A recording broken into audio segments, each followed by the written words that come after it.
Good morning, everybody. Welcome to Sports Shorts Daily on this Tuesday morning edition. Ronnie Rants alongside Tommy Krysan, TK over at Court Street Cafe in downtown there in downtown Port Allen. We're about 5 minutes across the Mississippi River Bridge for you folks that are working downtown Baton Rouge. Just pop right across the bridge, be there in no time.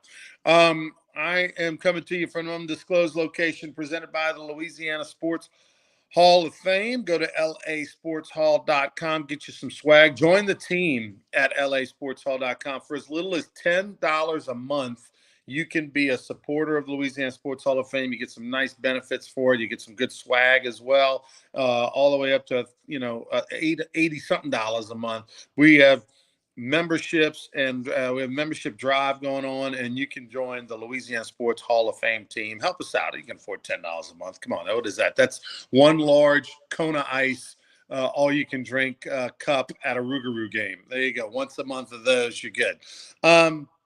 And, of course, we're presented by Louisiana Sports Hall of Fame, but we're also LeBair's Casino, our presenting sponsor. LeBair's Casino, lots of great concerts and stuff this fall. They pretty much, for a lot of home games, we'll always have, like, something going on a Friday night, and just a lot of events and things happening at LeBair's. They had the Little River Band this past Saturday night, which it seems right up your alley, Tommy. I think you're a Little River Band kind of guy, right? Yeah, I really am. I didn't make that show. I got offered tickets. I had something else. TK, I'm not hearing you. Are you hearing you? Okay. Yeah, I'm hearing you. You good? Go ahead, jump out of there real quick. You'll jump back on. Appreciate Carl Dunn saying good morning. What are y'all working people doing? Whatever. Okay, there you go, Carl. Let's see if we get Ronnie. There you go. You good? Yep. Now I got you. Okay. Yeah. No, I had other plans. By the way, Ronnie, I got a little personal announcement.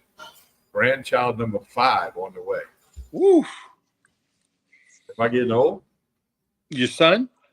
Yeah, he's going to have his second one. He's got the little girl that's 2, and he informed me over the weekend that his wife is pregnant in March. They go to the doctor next week. So I'll have grandchild number 5 in the spring.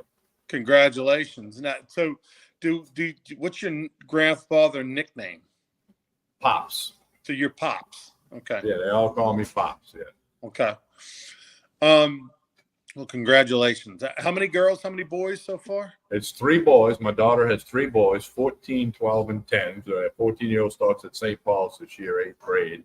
And my son has a 2-year-old daughter and one in the other.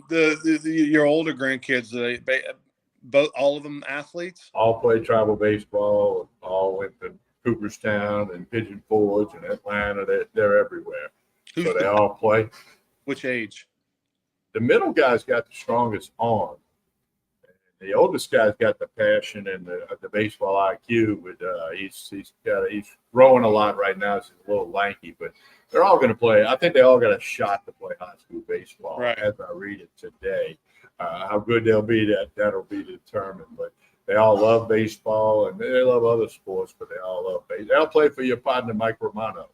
Nice. Tulane All-American, got to the bigs briefly. Mike a long time.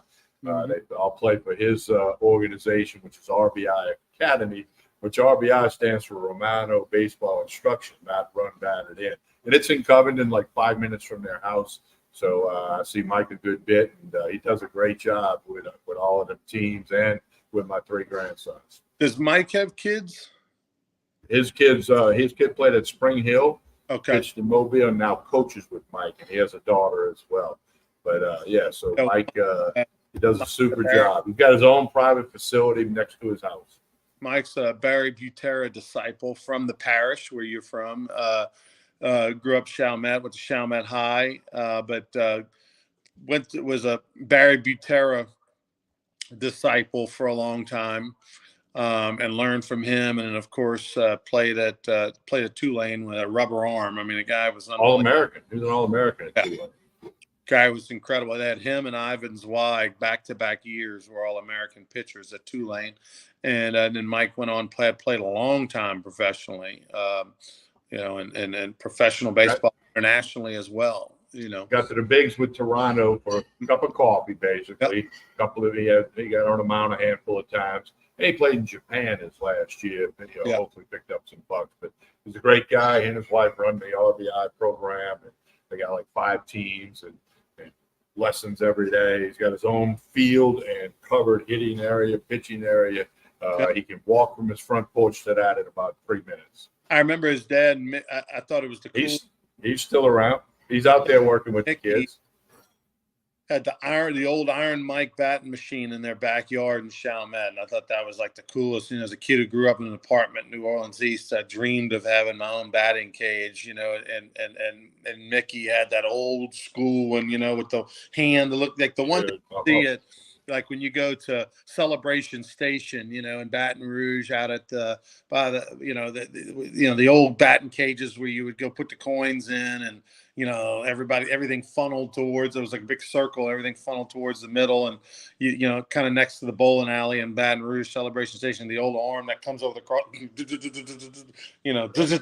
throws it like that. They had one of those in their backyard, and I thought, man, that is the coolest. But anyway, well. All right, speaking of baseball, Josh Smith, St. Alphonsus, Catholic High, LSU, walk-off 2-run bomb, bottom of the 10th, beat an Astros. A big 3-game series yesterday, tonight, and tomorrow in the AL West. Smith with the walk-off 2-run bomb. Bregman hit a homer earlier in the game, but a solo shot. But Josh Smith, and he flipped the bat. It was one of them when it came off the bat, and it ended up about 20 rows into the right field bleachers. So tip of the hat to Josh Smith. Big win for the Rangers, who need some wins. And it was cool to see all the LSU flavor there with Bregman.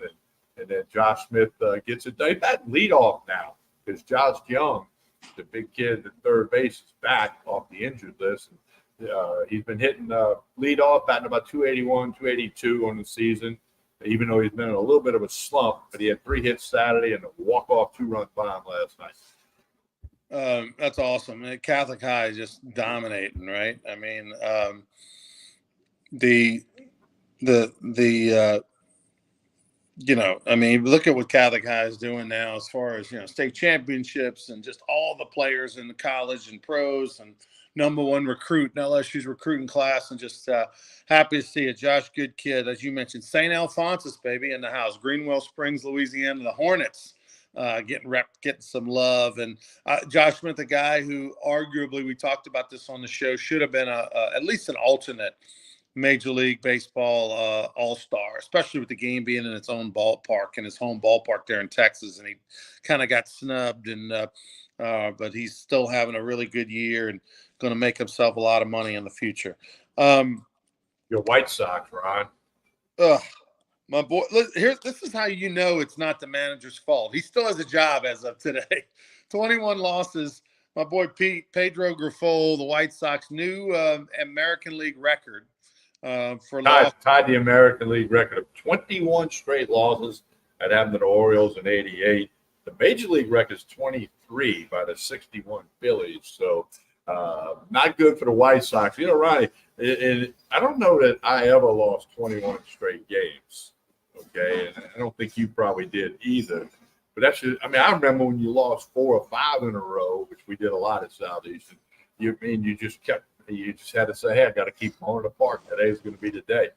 And the White Sox play out of Oakland tonight, out on the West Coast, late game. So hopefully they can get off the schneid and get a W. I mean, look, they're Major League players and they're trying. It just hasn't worked out well at all for the White Sox. So again, they're on the road in Oakland tonight. I'll check out the score. Yeah, it's pretty terrible, man. I feel for those guys. The White Sox basically got rid of all their older, veteran, high-end players last year, trading everybody this year, going with just a young core, kind of building from within, and they are taking it on the chin. And I can't imagine that Pete's going to be able to finish the year. This is his second season as manager. Somebody's got to wear it, even though it's not his fault. He's going hunting with a pellet gun instead of a shotgun. But you lose 21 in a row, just to even finish the year, you're going to have to just wear it for us. I mean, we're not even to September, Tommy. I mean, it's early August. Well, and they're on pace to lose more games than anybody in the history of the league. So let's hope they can. They're not. When I say turn around, let's hope they can can win, 4 out of 8 or 3 out of 6 something, one, just something, just something.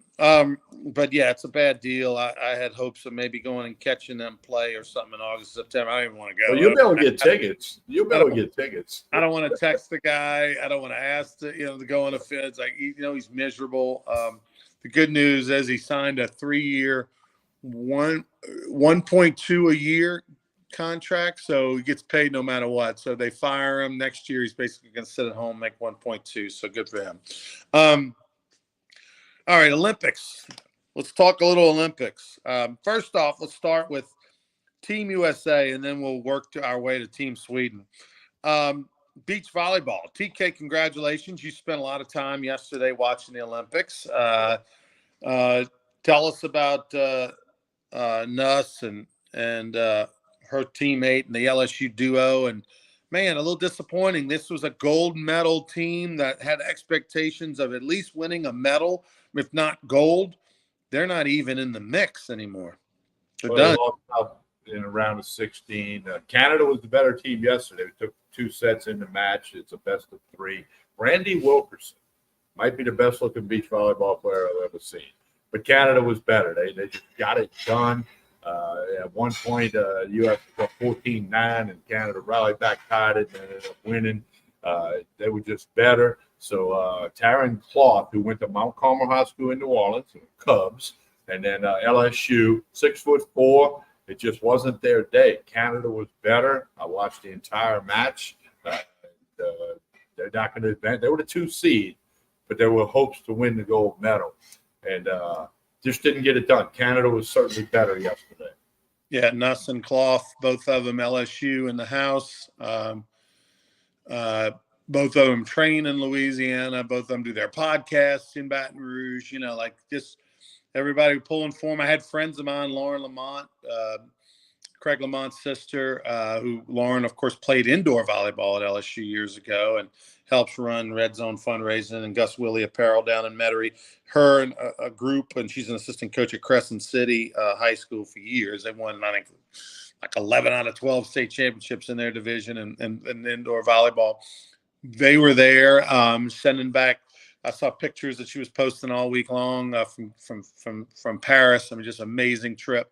So Nuss and Clough, they lose in the round of 16. Surprising, because they were expected to really push for a medal, and unfortunately got dominated by Canada in the round of 16. And but hey, LA in 4 years, baby. LA in 4 years. They'll be pushing for that.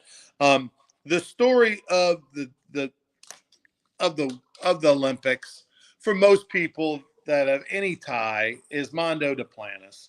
Mondo Duplantis, not only does he go back-to-back golds, he won the gold at the last Olympics in Tokyo, which was 2021. It was the 20 Olympics. They didn't have it because of COVID. They pushed it back a year. So it was the 21 Olympics. So 3 years ago, here he is, wins back-to-back golds. That's only been done one other time. And pole vaulting. But it was the fact that it was a world record, Tommy. The guy wins the gold and sets a new world record, breaks his own world record. But he does it on the big stage. He didn't do it at some track and field event in Amsterdam in front of 10,000 people in March. He didn't do it in Sweden in front of indoor in front of 5,000 people at a track and field event in January. He did it at the Olympics, and he set the world record, broke his own world record, jumped 20 feet 6 inches. 20 feet 6 inches. I want somebody to go stand outside. That's 2 basketball goals. Okay, 2 basketball. Take the basketball. Go stand under a basketball goal. That's 10 feet up to the rim.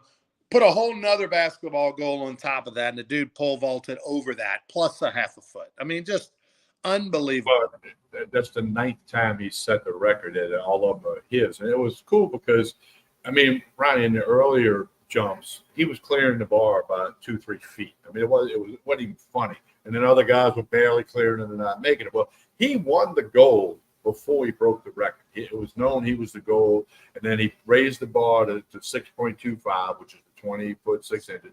And you get 3 attempts. First 2 he failed. he knocked the bar down the first two, but they ran over to his dad, Greg, and his mom, Elena, and they talked. They looked at the video, and he went back, and he had a cut on his finger. He put a little Band-Aid in there. He got some help with the guy from Greece who had a alcohol pad, whatever.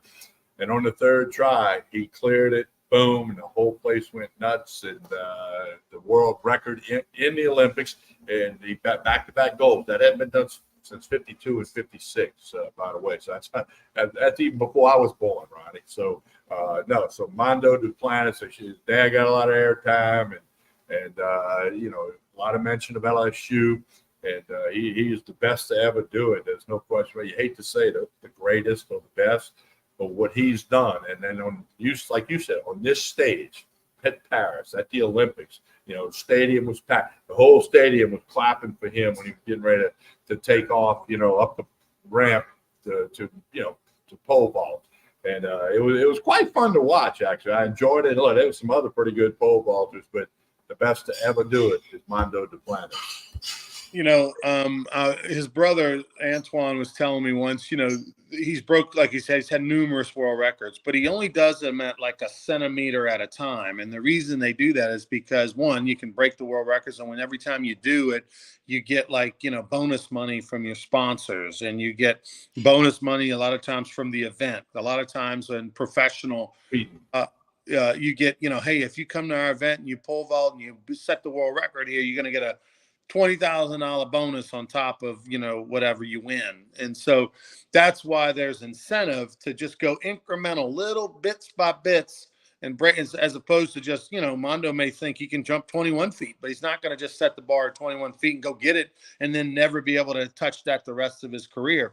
He's doing it centimeter by centimeter, inching it up, because every time he does it, he makes money. It's as his sponsors have bonuses in their contracts for sponsors, bonuses in the contracts for the event, all that kind of stuff. So it was an amazing thing. Antoine Duplantis, his brother, was there, had a blue Sweden baseball jersey on that he was wearing. And a friend of mine, Remy Jardel, attorney in Lafayette, who's a good buddy, he was there. And Tommy, full disclosure, months ago, I had the chance to go to the Olympics and talk to Remy and some others that were there, and decided to not go because the Rougarou were going to be in the playoffs, and they were leaving on Thursday, August the 1st. So, of course, in the championship game was August 3rd in Texas Collegiate League, and the playoffs, began on the 30th of July or 29th or 30th or whatever of July. And so, I can't go. The playoffs are happening. The Rougarou are going to be in it. And so, man, that stinks. I'd love to go, but I can't. Well, we know how that turned out, Tommy. Rougarou had a winning season, 23-21, but did not make the playoffs. And therefore, I'm sitting there not at the Olympics watching a world record happen. So not real thrilled about that right now, Tommy. Not real thrilled about my choices in life. Well, let me just tell you that we talked about this about a week ago, but there was a lot of stuff on Facebook about why is he jumping for Sweden? He's from Lafayette, his family, went to LSU. And, his mother was a track athlete at LSU from Sweden. That's where she met Mondo's dad, Greg, who went to Holy Cross 2 years behind me. His brother, Greg's brother, Robert, and I graduated together. And they met at LSU as tracksters. Greg pole vaulting, and his mom was a runner, I believe. He was a heptathlete. A heptathlete. Yeah, that's a little more than a runner. So anyway, so he has dual citizenship. And when he was 14, Sweden let him compete nationally and make money. And then U.S. was going to make him wait till 16.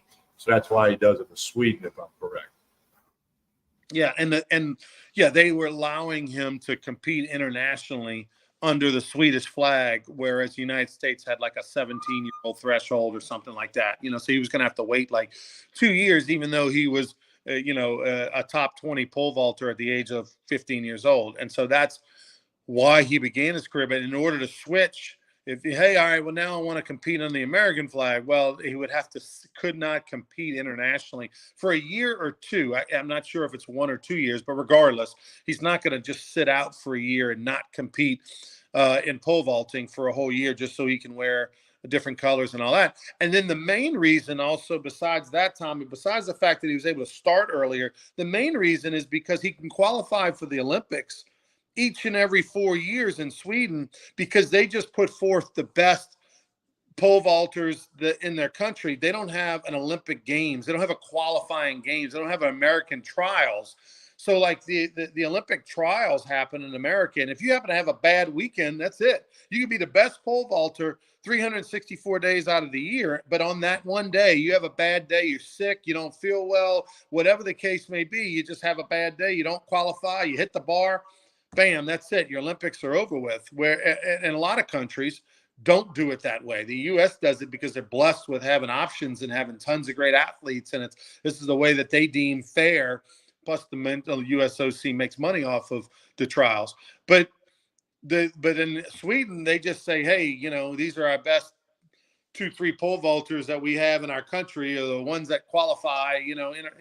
Internationally, they're able to jump the minimum this past year that the the Olympic Committee sets, and they just send them to the Olympics. So Mondo doesn't have to qualify and have a bad day and not make the Olympics, and so that's a huge thing. And the other thing too is that yes, we care about pole vaulting once every 4 years.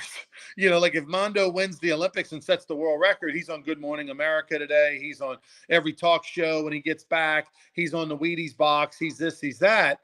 But then in a few months, that's it. Until 4 years from now when they ramp up to the Olympics. Whereas over in Sweden, he's Michael Jordan right now, every day. For the rest, he's going to be the greatest athlete the country's ever had.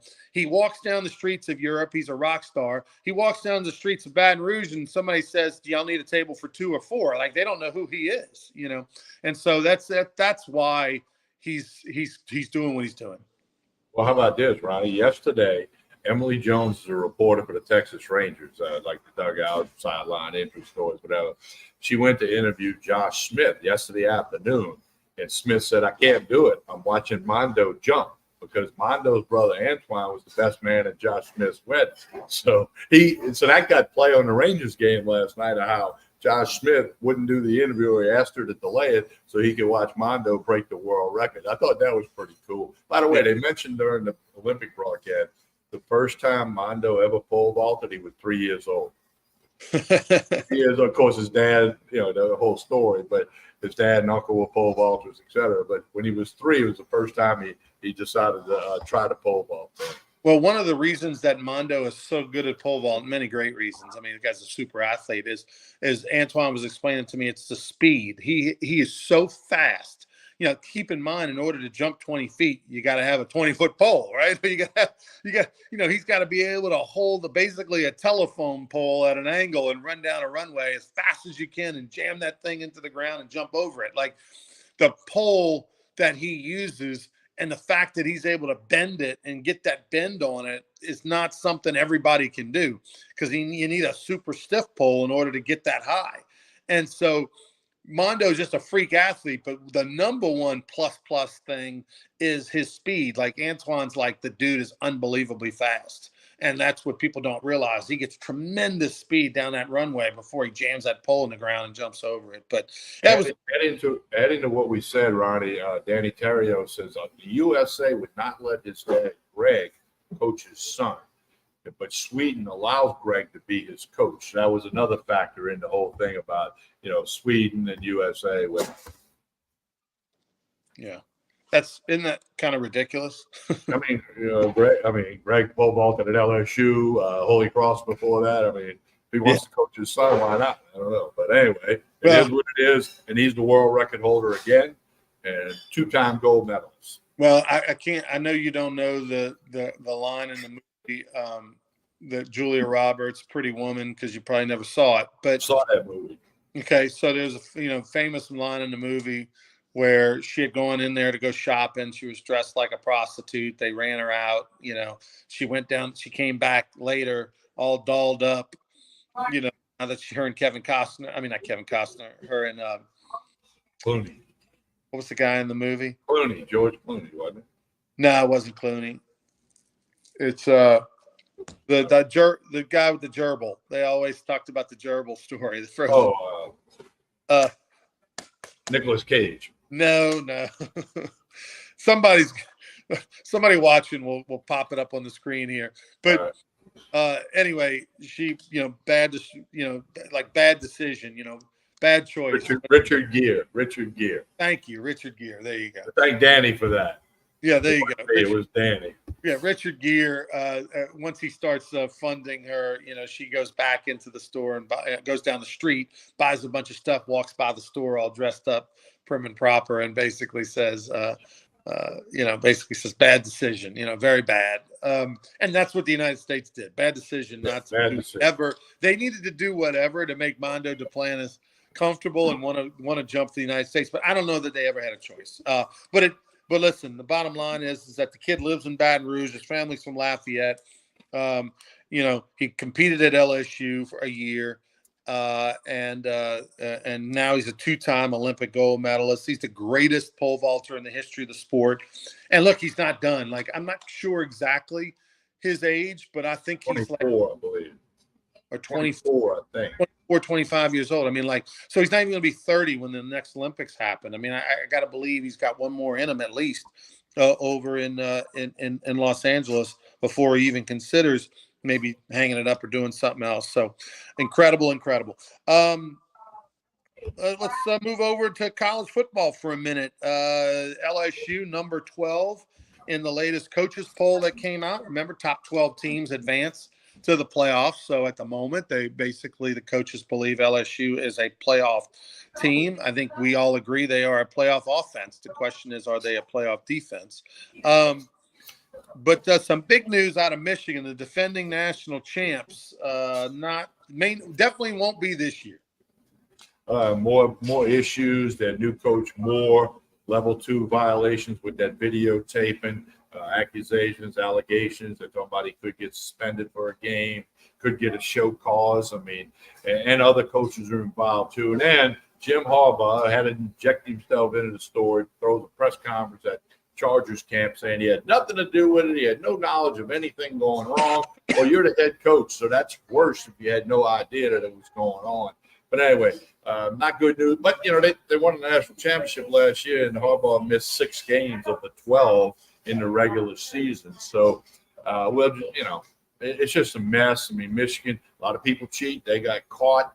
And I think it's tainting their national championship a little bit. Yeah, I listen, it's the college football world and the Power 4 conferences, and especially in football, but really almost in everything. At this point, the NCAA is just, I got to believe at some point it's not going to exist, right? I mean, they're just going to pretty much do what they want. I mean, at this point, the NCAA exists because of some contracts for basketball and other sports. I mean, football is just rogue. They're just out there making their own rules. We're hearing what they're talking about, having 104 scholarships. Yeah, well, it's going to be 105 scholarships, and then you got 2 Texas players that are driving Lamborghinis. 2 Texas college football players are driving Lamborghinis. They got a deal with the Lamborghini dealer in Austin, Texas. 2 Longhorns driving Lamborghinis. It's pro football, just they call it college football. Yeah, it's worse than pro football in my mind, because at least in pro football there's some rules. You know where the goalposts are. You know what the structure is. You've got some salary caps. You've got some things you can do and can't do. College sports, it's like, remember the movie Best Little Whorehouse in Texas with Dolly Parton, and it was the Oklahoma Texas Red River rivalry, and it was a whole comedy movie kind of based around that. I mean, that's and you had guys recruiting athletes, doing whatever they wanted. I mean, that's almost where we're at. That's where we're at now. There's no rules. Do whatever you want. And hey, we need 24 more scholarships. Yeah, sure. Come on, whatever. Who's going to stop you? Nobody. There's you can do whatever you want. And so hey, you got Oregon. Phil Knight saying, "Hey, Oregon, unlimited budget. Go buy the players, whatever you need to do. I want to win a national championship before I die." You got Michigan over here. Yeah, we filmed people. We did this. We did that. Coaches go coach in the NFL. Won a national championship. Like, so what? Even if they took the trophy away at this point, even if they said, you know what, it didn't happen. No, it did happen. We all went. The confetti fell. We had a great time. We're getting rings. I mean, like, we got rings. I mean, like, what? Okay, here, you want the trophy back? Doesn't matter. It doesn't matter. So teams are just going to go be rogue and do whatever they want. Well, that's unfortunate, but it is what it is, as that old saying goes. And people are still going to watch college football. They're going to bet on college football out at the sports book at LeBear's. It's still going to be everything. It's just different landscape now.